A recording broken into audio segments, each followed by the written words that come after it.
Good morning, my brothers and sisters. Welcome to episode 43 of Be With Me, and we are invited to a party today. We started with a fight yesterday between John the Baptist and Jesus. It was a short-lived fight, but it was a fight nevertheless. And today we're going to go to a pool party with the Trinity. That is the baptism of Jesus.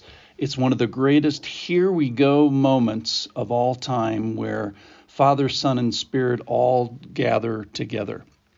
Here it is. It's from the end of Matthew chapter 3. It's the baptism of Jesus. Verse 16, and when Jesus was baptized, immediately he went up from the water, and behold, the heavens were opened to him, and he saw the Spirit of God descending like a dove and coming to rest on him.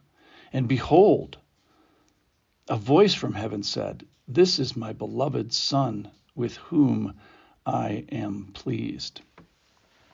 Well pleased.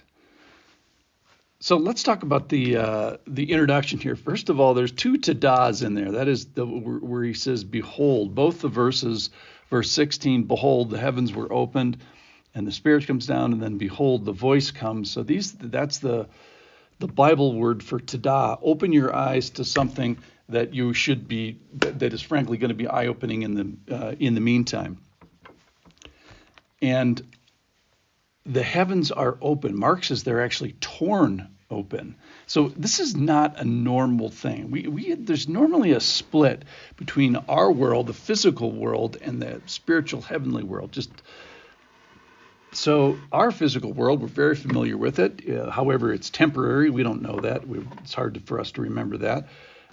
It's temporary, but think about our world. It's kind of smelly. It's violent. We know that Jesus was poor. He probably was hungry half the time. It's a world where we get tired, we get weary. And then the other thing is the world is also occupied by a bunch of knuckleheads.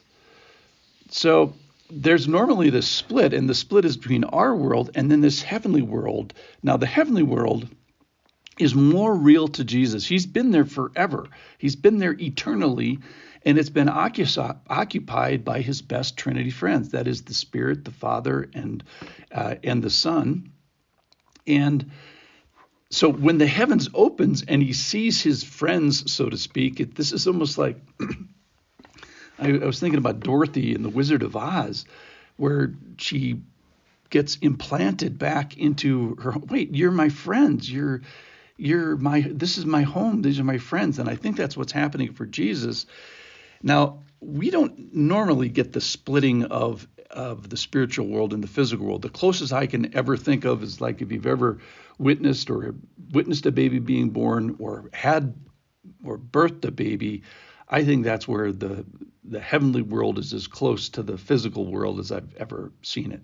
Some people maybe find some solace in creation, but so it's the idea of this place, and it's a great place, and it's the best place, and it's an eternal place, and it's where my friends are, and it's where my home, and that's what happens. So that's the first thing that Jesus sees is heaven being rent open, the split between the worlds, an access point. So then what happens is he gets this endorsement of both the Spirit and the Father, and there's kind of two different ones. There's the Spirit of God, and that is a physical endorsement. It's an affirmation, an encouragement, and there's this descending like a dove. Mark tells us that it is a physical descent, a physical thing. It descended on him physically, and it was like a dove, but it wasn't a dove.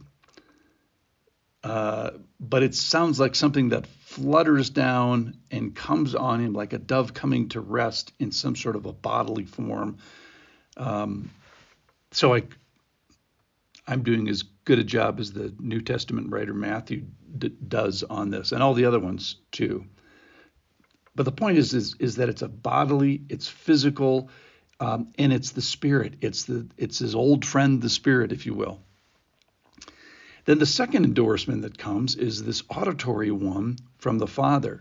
The Bible says, hey, pay attention, behold, again, and it's a voice from heaven, and then the voice identifies himself sort of by saying, this is my son, so that's the Father. And then this endorsement of Jesus, my beloved son. And don't forget, I mean, this is where the source of all love comes, whether you're a Christian or not. This is the source of it, this love relationship between the Trinity. That's where it is all founded in. So he says, this is my son. We have a relationship. I'm well pleased. In fact, I love him. It's beyond just being well pleased, but I take pleasure in you. I'm joyful. I think I'm happy to see you because of this, separation of 30 years or whatever of him growing up. But the big theme is, I take pleasure in you. I am well pleased with you. The other thing we find out from the Mark's version of this is that there's prayer. That is, there's conversation between these three heavenly elements, Jesus, Father, and Son. So this is a great commissioning. It's a confirmation. It's a great to see you. I love being with you. I love you. And it busts open this love center for the world. So this is either a pool party of the Trinity, which is my official title for this, but it's sort of also the love boat between the intimacy and the friendship of the Father, Son, and Spirit. And I think what this is there's no public ministry yet. Jesus is just starting. There's no disciples. There's been no miracles. All the preaching that's been done so far has been done by that John the Baptist, but it all starts here.